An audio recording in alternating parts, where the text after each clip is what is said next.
CTV News with Stefanie Masotti. Good evening and thank you for joining us. The Gordie Howe International Bridge was built to transform the flow of commercial traffic between Windsor and Detroit. But just days after it opened, some Stellantis truck drivers are being told to stay off of it or risk discipline. CTV's Sanjay Maru explains. UAW Local 212 represents drivers with FCA Transport, Stellantis' in-house trucking operation in the United States. The dispute does not involve workers inside the Windsor assembly plant, and it is not stopping parts or vehicles from reaching Windsor. Instead, it comes down to which bridge company trucks use to cross the border. The union says FCA Transport currently pays the Ambassador Bridge a flat monthly fee of $160,000, regardless of the number of crossings. It claims the company previously paid more than $400,000 a month under a per-crossing arrangement. Now, CTV News has not independently verified those figures, but the union argues that switching trucks to the Gordie Howe International Bridge would mean Stellantis would have to pay those tolls on top of its existing Ambassador Bridge agreement. A union notice says the current contract requires 60 days notice to end, and until that happens, the union says drivers could face discipline for using the new crossing. The union also raising concerns about possible customs issues, but a U.S. Customs and Border Protection official tells CTV News those would not arise. They say commercial carriers submit electronic manifests before arriving at the border, and those documents identify the port of entry, the region, not the specific bridge. Both the Ambassador and Gordie Howe International bridges fall under the Port of Detroit. CBP says using a different bridge would typically be corrected at the primary inspection booth and would not automatically trigger penalties or a secondary inspection. From the agency's perspective, this appears to be an internal company matter, not a customs restriction. Meanwhile, Stellantis says it plans to use the Gordie Howe International Bridge, but it has not said whether the 60-day notice period has begun. Sanjay Maru, CTV News. At the same time, leaders from around the region are calling for major investments in high-performance rail across southwestern Ontario. As Brian Bicknell tells us, they're hoping to tap into the federal government's nation-building agenda.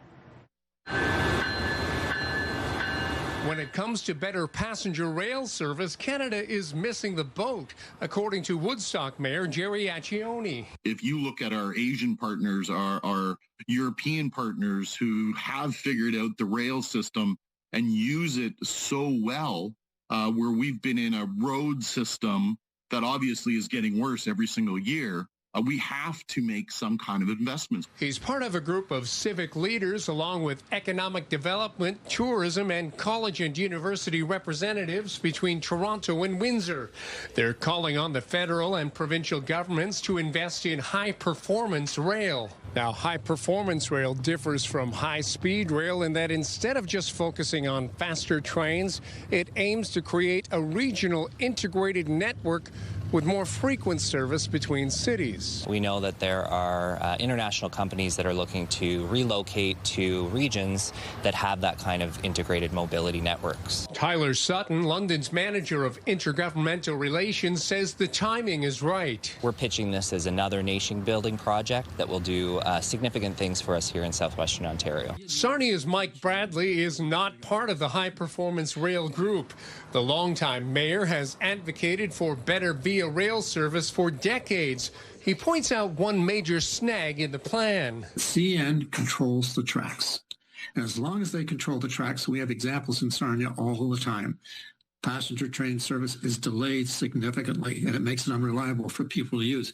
Until that changes, nothing substantial will happen as it relates to reliability. The group is proposing extending the sidings along the corridor track. That would allow more often CN trains to pull over and allow via passenger rail to move through. There's also a call for restoration of passenger rail service between Windsor and Detroit. It would include a Canada-U.S. port of entry at Windsor, connecting to Detroit and Chicago, giving passengers access to the Amtrak network in the U.S. Brian Bicknell, CTV News. Turbulence ahead for WestJet. Flight attendants could walk off the job as early as Sunday, as we've been reporting, if a deal is not reached. Beth McDonnell has more. WestJet customers are nervous, whether they're flying shortly before the deadline. We changed our flight for today, and we're going one way to Vancouver. Or or need to be back home later this month. We're going to the Philippines. We're only there for 2 weeks. We have no news if that's going to affect our flight. This afternoon, an update from the airline. The company says negotiations haven't resulted in an agreement, and it must begin the difficult process of parking Boeing 737 planes. This necessary step allows the airline to maintain operational control and protect the integrity of the broader network. Most importantly, this proactive measure minimizes the risk of stranding guests and aircraft.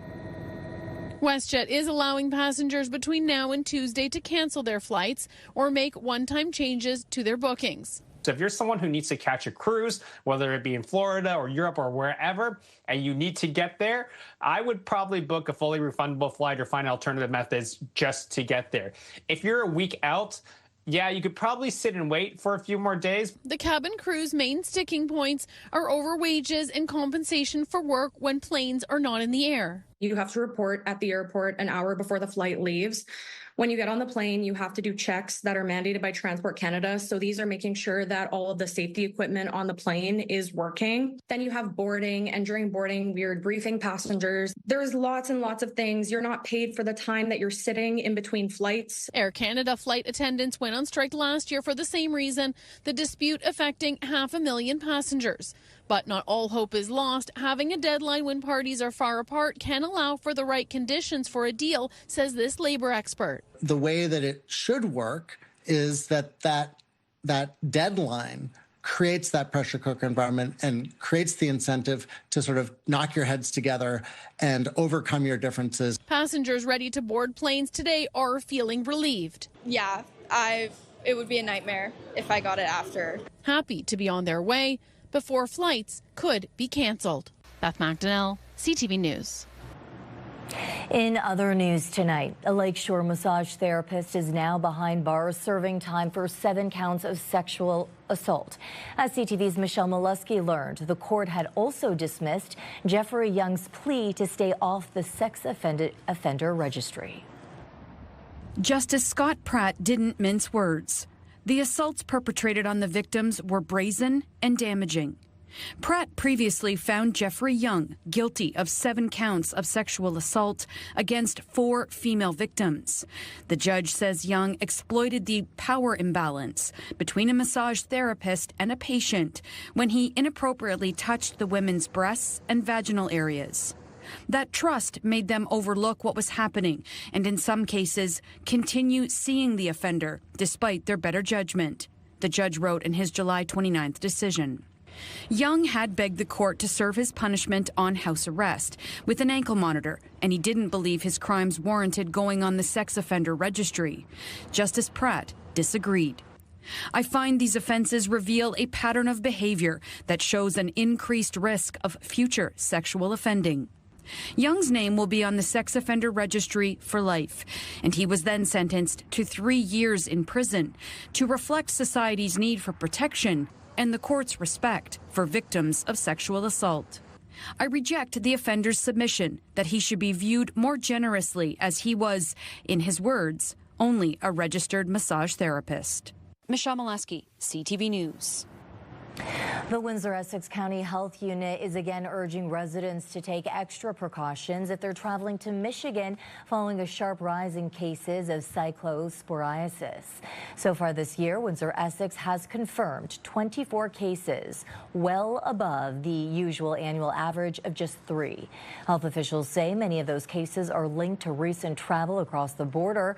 The warning comes as Michigan investigates a major outbreak with more than 10,700 reported cases. Lettuce and salad greens are believed to be a possible source, although the investigation is still ongoing. The health unit recommends travelers wash fresh produce thoroughly, consider eating cooked vegetables instead, and avoid prepackaged salad mixes when possible. And anyone who develops prolonged diarrhea, stomach cramps, or other gastrointestinal symptoms after traveling should contact a healthcare provider. Today marks the beginning of Pridefest in Windsor, a 10-day festival of events. Flag raising is my favorite because it's so moving. The Pride flag will fly at Windsor City Hall until August 10th. This year's festival includes a family bowling event, bingo, Run for Rocky, and will conclude on Sunday, August 9th with the Pride Parade that starts at 11 o'clock at Market Square and will run down Ottawa Street to Lansbury Park.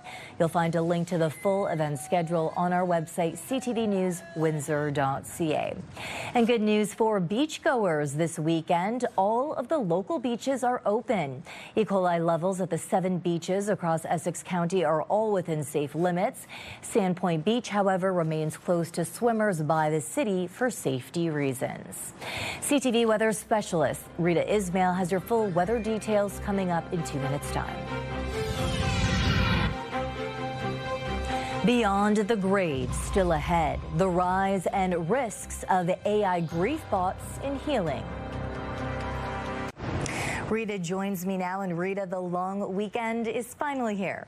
I wish I had a better forecast for you, Steph, for the long weekend, but unfortunately we have cloud cover and the chance for some thunderstorms to develop in the next 24 to 48 hours. Today, hot and humid across Windsor, Essex, 31 degrees felt, close to 40. Normal this time of year is 28, so you can see we're sitting above that record, though didn't quite get there. That was 36 degrees back in 1999. We are tracking 2 weather makers. The one that will impact us here in Windsor is this big system sitting stateside. Now, it will push out the high pressure that brought us all the sunshine, and it will usher in cloud cover Saturday into Sunday. And as it moves through along the warm front, our temperatures are going to climb. So will the humidity. That will be causing the chance for some embedded thunderstorms, and the probability of that increases heading into Sunday. You could see some pop-up showers and thunderstorms early Sunday morning, and then by the afternoon some wraparound showers. So the better of the 2 days will be Saturday, when we're under mostly cloudy conditions. Sunday does appear to be unstable with that humidity and that system taking its time pushing out Sunday. We won't really get a break from the rain until late day Sunday, but Monday, holiday Monday, looks to be quite comfortable and sunny. Humidity building for tomorrow, 22 degrees early on. By the afternoon, we'll be at 27, feeling close to 35. And again, mostly cloudy. The chance of showers is there on Saturday, but the probability on the lower end, we could see a pop-up thunderstorm or 2 later in the day when we peak in that humidex value. Heading into Sunday, that system starts to push through. And again, along the warm front, the temperature will rise. And as that cold front swings through Sunday night, we could be dealing with some heavier, more severe rainfall and thunderstorms as well. But again, the bright side is that Monday, holiday Monday, 27, mix of sun and cloud. We're not expecting precipitation for Monday. And then Tuesday, mainly sunny conditions, the high 28. We're holding on to the warmth all of next week as well. 29 on Wednesday, comfortable conditions. And then the chance for rainfall does return Thursday into Friday as well. But in terms of temperatures, we're going to be right where we're supposed to be next week. Stefanie? To some developing news tonight, after international outrage and condemnation, the head of FIFA is backing off a controversial plan to sell stakes in the World Cup to private investors. FIFA President Gianni Infantino is saying late tonight that the proposal creating divisions of a nature that are no longer in the interests of the objective that had been set out, and it would not be moving forward. Earlier this week, Infantino had unveiled a $20 billion investment plan to create a subsidiary to control the commercial and operational aspects of the World Cup.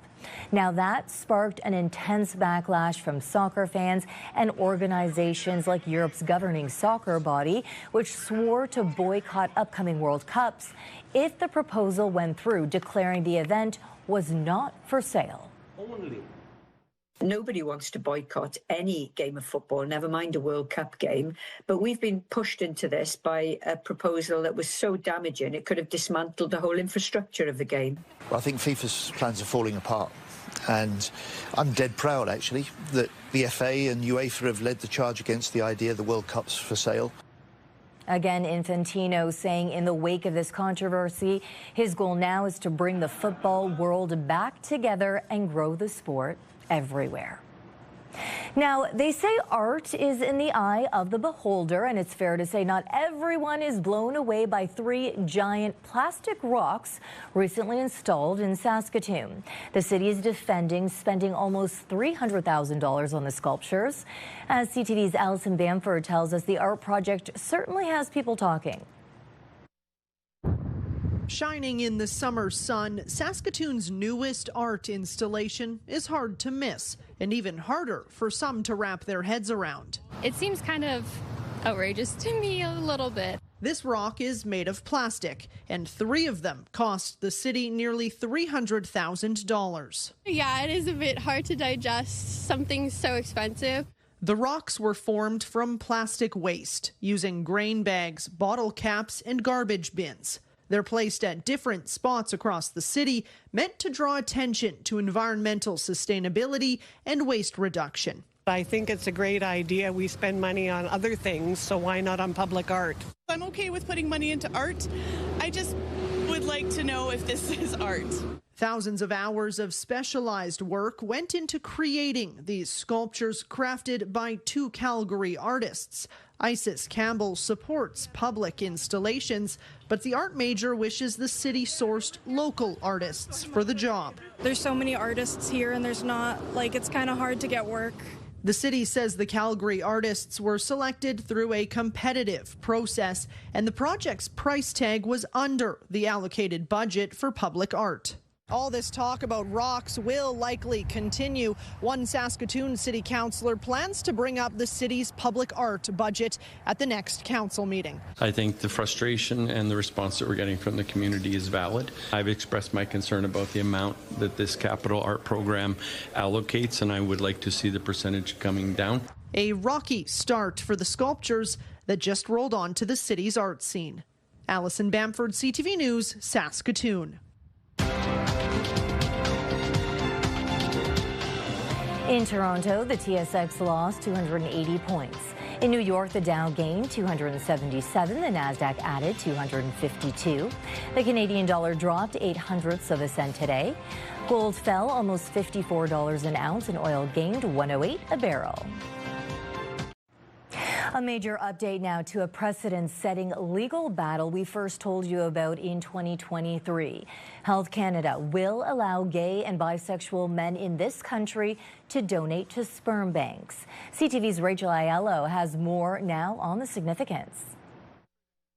Only after this gay man launched a constitutional challenge is Health Canada eliminating barriers that prevented gay and bisexual men from donating to this country's much-in-need sperm banks. I'm very happy that things turns out this way.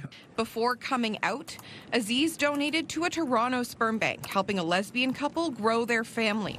But after learning federal policy deemed him unsuitable just because of his sexual orientation, he decided to fight back. Why I started doing this is really the discrimination. For decades, Canada banned all gay and bisexual men from ever donating to sperm banks. The rules changed in 2020, allowing it if they'd been abstinent for 3 months. Aziz took the government to court in 2023, and a year later, Health Canada pivoted to behavior-based screening. But his legal team argued that change just replaced an explicit ban with an implicit one, and so they fought on. And just as they were feeling confident in the case they'd be presenting at a pending hearing, the federal health agency declared it was updating its donor testing requirements again. This change represents an important and precedent-setting step. Alongside new advanced infectious disease testing, as of this fall, Health Canada is eliminating those questions that precluded gay and bisexual men from donating if they'd had more than one or a new sexual partner in the last 3 months. Quarantine period and then the subsequent testing is absolutely sufficient for the safety of that sperm to be used in donation. Affidavits filed by experts in the case confirmed the donor procedures already in place are more than enough to protect against risk, including the transmission of HIV. This policy change makes me very happy because we want to see policy align with science. LGBTQ2S+ advocates say they're relieved and a little frustrated that it took this long for the government to right a wrong that was based on outdated data and beliefs.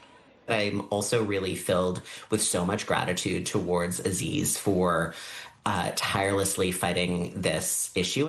CTV News requested an interview with Federal Health Minister Marjorie Michel, but she was not available. In a statement, her office said the government, quote, supports changes that make sperm donation safer and more inclusive, while supporting continued public confidence in the donation process. Rachel Aiello, CTV News, Ottawa. Tanning is making a comeback on social media, but health experts warn the risks haven't changed at all. Doctors say young adults are increasingly embracing tanning, but tanning beds can emit more than 10 times the ultraviolet radiation of the sun, damaging skin cells and significantly increasing the risk of melanoma, the deadliest form of skin cancer. Experts stress there is no such thing as a safe tan and say sunscreen, protective clothing, and self-tanning products are much safer alternatives. People looking to process their grief can now turn to grief bots, AI-powered programs designed to mimic the voice, personality, and memories of someone who has passed away. For some, it offers comfort. Others say it raises concerns. CTV Quebec Bureau Chief Geneviève Beauchemin takes a look at how those bots can help or hinder the grief process. I remember you as a little one. The promise of grief bots is to grant at least one more chat, one more chance at conversation with a deceased loved one. Viewed by some as a modern way of grappling with the age-old pain of loss, by others as an image straight out of a dystopian future. It sounded exactly like him. It was very creepy. Rebecca Nolan now wishes she had never created an AI ghost of her dad. He passed away when she was just 14. It was beautiful to hear it, and it felt so amazing, but also knowing that there was something hollow to it. It wasn't my dad's voice. It was an approximation created by an AI voice cloning company who now presumably owns a part of his voice because I uploaded it. Grief bots are built with text, voicemails, photos, capturing memories and the personality of a loved one. A growing number of companies offer to create memorial bots online. The fees vary on the sophistication of the creation. Now, a recent survey by Willful found 2/3 of Canadians don't want a grief bot of their partners after they pass away. Still, experts say those actually grieving are more likely to consider using AI and that it's likely more common than we know. It is a tool of our age. Wilfrid Laurier University's Cheryl Ann Kate says grief bots are the modern letters and seances to communicate with the dead. Still being able to experience someone's presence. Though she warns some may get overly engaged with bots to the detriment of human connections. But there's that little kernel of hope that, like, through the magic of technology or whatever, or the magic of love and grief, that you'll still get a fraction of them back. Nolan had a 2-hour conversation with the bot in which at times it would hallucinate, create memories like one of a camping trip. I asked the bot, like, is there any part of my dad that's actually in there, knowing that there isn't? But, you know, you always hope, right? And it broke the illusion. It said, I'm so sorry. I just need to remind you that I'm ChatGPT. She never again spoke to the AI ghost of her father. Her advice is to proceed with caution when it comes to AI conversations from beyond the grave to protect memories in the real world and the tech world. Geneviève Beauchemin, CTV News, Montreal. Windsor is marking Emancipation Day with a new monument honoring the history, resilience, and contributions of the Black community. The designs were unveiled in April of this year. The ceremony at Jackson Park will include a ribbon cutting, the unveiling of 3 murals, and interpretive panels highlighting the stories behind emancipation. The celebration begins with a ceremonial parade through Jackson Park, followed by music, poetry, performances, food vendors, and community booths. The event is part of a larger Emancipation Jubilee weekend in Windsor, Essex, commemorating the anniversary of the Slavery Abolition Act. Rita joins me again for a final look at the weather tonight. Rita. Stefanie, mainly cloudy conditions heading into the weekend. It's all thanks to a big system sitting stateside, and as it pushes through, our cloud cover increasing on Saturday, and so will the chance for rainfall both Saturday and Sunday. The probability higher on Sunday as that cold front swings through, and the unstable, humid air mass will cause some thunderstorm activity as well. Monday appears to be the driest of the 3-day long weekend, and then heading into Tuesday, mainly sunny conditions, 28 degrees. The chance for rainfall returns on Friday. Stefanie? As rising grocery prices continue to put pressure on household budgets, a Kitchener man has turned the frustration into an earworm. CTV's Alexandra Hollick has the details. But every time I visit my local grocery store, every week the prices are up a little more. It's a feeling many shoppers know all too well. Sticker shock at the grocery store, part of the routine, as food prices continue to climb. I felt like, something needed to be done, so I wrote a song all about food inflation. I almost started crying when I saw the price of meat. Kevin Westfall is a Kitchener musician, known for his comedic, tongue-in-cheek tunes tackling real issues. There's so many people right now that need help, and I couldn't be silent. I had to write a song to try and help the people and just shed some light on what's going on. There's something funny going on at the grocery store. The food inflation blues comes from a conversation Westfall had with a store manager who blamed soaring costs on climate change, tariffs, and wage increases. And while the musician says that could be true, he's also noticed retailers raking in profits. They're making so much money at the grocery store, and they just keep getting richer while the rest of us go poor. It's a great way to deliver a message. Danny Bailey directed the music video. He hopes the song strikes a chord for all Canadians. We want everyone in the country to feel the pain with us. They're already feeling the pain. We're going to add a little comedic value to bring the thought and the story to the top. And the price of the fruits and vegetables, it knocked me off of my feet. The video has been seen more than 26,000 times online. Proof its message isn't falling on deaf ears. By using comedy and satire, he's actually getting the message further than if he was just going to do a straight-ahead song. When you use humor, it kind of brings people together rather than divide them. For Westfall, making music has never been about division, but rather inspiring change one tune at a time. There's something funny going on here at the grocery store. Alexandra Hollick, CTV News, Kitchener. That's your news for tonight. On behalf of all of us here at CTV News Windsor, thank you for joining us. Enjoy your long weekend.